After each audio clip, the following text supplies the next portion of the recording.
राम राम सभी भक्तजनों को। आज सुनते हैं शनिदेव की कहानी। एक बार की बात है, एक ब्राह्मण देवता थे। ब्राह्मण देवता को रोज रात को स्वप्न में शनिदेव दिखाई देते और शनिदेव ब्राह्मण को पूछते कि ब्राह्मण देवता, मैं तेरे लागूंगा। ऐसा रोज पूछते। ब्राह्मण देवता सुबह पूरे दिन चिंतित रहते। सुबह से शाम हो जाती, चिंता में डूबे रहते। तो उनकी ब्राह्मणी ने पूछा, हे ब्राह्मण देव, मैं आपको अच्छा खिलाती हूँ, अच्छा पिलाती हूँ, फिर भी आप इतने कमज़ोर और इतने दुबले पतले कैसे होते जा रहे हैं। तब ब्राह्मण देवता ने अपने स्वप्न की सारी बात बताई और कहा कि मुझे रोज़ रात को स्वप्न में शनिदेव दिखाई देते हैं और कहते हैं, ब्राह्मण देवता, मैं तेरे लागूंगा।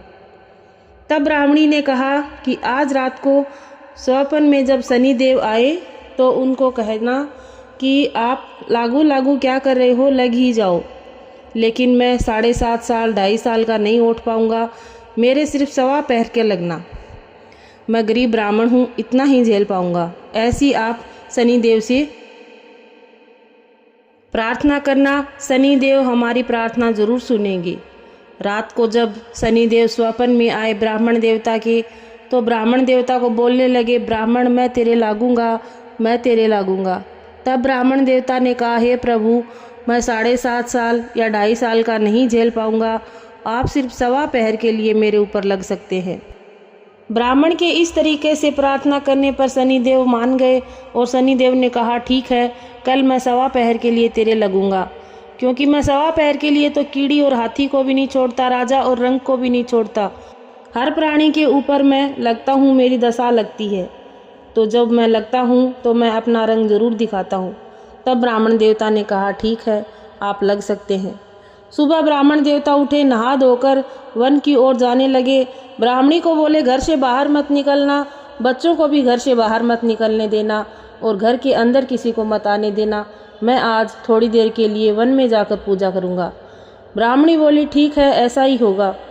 ब्राह्मण देवता बहुत घने जंगल के अंदर चले गए और वहाँ जाकर एक नदी के पास बैठ गए और वहाँ पर ओम सन शनैश्चराय नमः, ओम सन शनैश्चराय नमः ऐसा जाप करने लगे। ऐसा करते करते 1 पहर बीत गया। तब ब्राह्मण देवता ने सोचा कि बिल्कुल थोड़ा सा टाइम बचा है, ये तो रास्ते में ही ख़त्म हो जाएगा, ये मैं घर जाकर रास्ते में पूरा कर दूंगा। ऐसा सोचकर ब्राह्मण देवता चल पड़े। रास्ते में उन्हें एक तरबूज की यानी कि मतीरे की बेल दिखी और उसके पास 2 बड़े बड़े तरबूज लगे हुए थे। ब्राह्मण देवता ने सोचा, ये दोनों तरबूज ले लेता हूँ और इनसे घर जाकर ब्राह्मणी से सब्जी बनवाकर खाऊंगा। ऐसा सोचकर दोनों तरबूज अपनी झोली में रख लिए और तरबूज उठाए वहाँ पर एक टक्का रख दिया, ताकि जब मालिक आए तो सोच ले कि कोई यहाँ से ले गया है, बदले में यहाँ पैसे रख गया है। ऐसा सोचते सोचते ब्राह्मण देवता चले जा रहे थे। रास्ते में 2 राजा के सैनिक मिल गए। राजा के सैनिकों ने कहा, हे ब्राह्मण देवता, दिखाओ तुम्हारी झोली में क्या है। ब्राह्मण देवता ने कहा, भाई, मेरी झोली में कुछ नहीं है, 2 तरबूज लेकर आया हूँ, घर जाकर इनकी सब्जी बनवाऊंगा। तब सैनिकों ने कहा, नहीं, तुम्हें दिखाना पड़ेगा। ब्राह्मण देवता ने जैसे ही दिखाया तो सैनिक भी देखकर हैरान रह गए और ब्राह्मण भी देखकर दंग रह गया। उसकी झोली में वो तरबूज है, वो दोनों राजा के बेटों के सर बने हुए हैं। तब सैनिकों ने कहा, तुमने राजा के बेटों को मार दिया है। और ऐसा बोलकर वो उसको राजा के पास ले गए और जाकर राजा को सूचना दी कि हे राजा, तुम्हारे दोनों पुत्रों को मार दिया गया है और इन दोनों के सर इस ब्राह्मण की झोली में हैं। राजा ने कहा, मुझे इस ब्राह्मण के दर्शन मत करवाना, दूर ले जाकर इसको फांसी दे दो। ब्राह्मण को फांसी होने वाली थी। फांसी होने से पहले अंतिम इच्छा पूछने लगे तो कहा, तुम्हारी कोई अंतिम इच्छा है क्या। ब्राह्मण ने कहा, भाई, मेरी कोई अंतिम इच्छा नहीं है, बस एक बार मैं 10 से 15 मिनट के लिए ओम सन शनैश्चराय का जाप करना चाहता हूँ, मुझे बस इतनी मोहलत दे दी जाए। ब्राह्मण को पता था कि शनिदेव अपना रूप दिखा रहे हैं, अभी उनकी दशा खत्म नहीं हुई है और वो उनका जाप करने के लिए बैठ गए। राजा के सैनिकों ने भी कहा, ठीक है, कोई बात नहीं, 15 मिनट के बाद फांसी दे देंगे। जैसे ही वो ओम सन शनैश्चराय का जाप करने लगे, वैसे धीरे धीरे उनका प्रभाव शनि देव का ख़त्म हो गया। उनकी सवा पैर की दशा ख़त्म हो गई और इतनी ही देर में राजा के दोनों बेटे जो शिकार खेलने के लिए गए हुए थे वो वापस लौट आए। राजा ने अपने बेटों को देखकर कहा, अरे मेरे बेटे तो वापस जिंदा आ गए। वो खबर तो बिल्कुल झूठी थी। सैनिकों को दौड़ लगवाई कि दौड़ कर जाओ और देखो, अगर ब्राह्मण देवता को फांसी नहीं लगाई है तो उनको तुरंत रोको, नहीं तो ब्राह्मण हत्या का पाप मेरे सर पे लग जाएगा। ब्राह्मण दौड़े दौड़े गए, देखे तो वहाँ जाकर ब्राह्मण देवता ओम संसनेश्चराय का जाप कर रहे हैं। ब्राह्मण देवता को सभा में बुलाया गया और फिर राजा ने पूछा कि तुमने ये क्या जादू टोना किया है?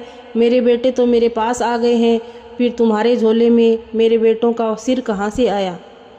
तब ब्राह्मण देवता ने अपनी झोली खोलकर दिखाई तो उसके अंदर 2 मतीरे थे। ब्राह्मण देवता ने कहा, हे राजा, मैंने आपके बेटों को नहीं मारा है, ये तो शनि देव का प्रभाव था, उन्होंने अपना चुटकुला दिखाया है और कुछ नहीं है। राजा ने ब्राह्मण देवता से माफ़ी मांगी और उनको बहुत सारा धन देकर विदा किया। ब्राह्मण देवता चले जा रहे थे, रास्ते में घर पहुंच गए। घर पहुंचकर ब्राह्मणी को सारी बात बताई और कहा कि देखो, राजा ने मुझे इतना सारा धन देकर विदा किया है, और 2 मतीरे दिए और कहा इनकी सब्जी बना लो, बहुत जोरों की भूख लगी है। ब्राह्मणी ने जैसे ही तरबूज को चाकू से कट किया तो उसके अंदर हीरे मोती जवाहरात निकले।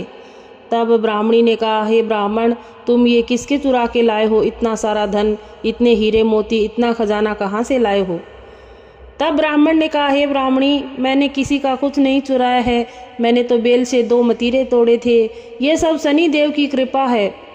जब शनि देव गुस्सा हुए थे मेरे ऊपर, उनकी दशा लगी थी तो फांसी तक पहुंच गया था, और देखो अब शनि देव खुश हो गए हैं तो घर को हीरे मोती जवाहरात से भर दिया। ऐसा सुनकर दोनों शनि देव की जय जयकार करने लगे।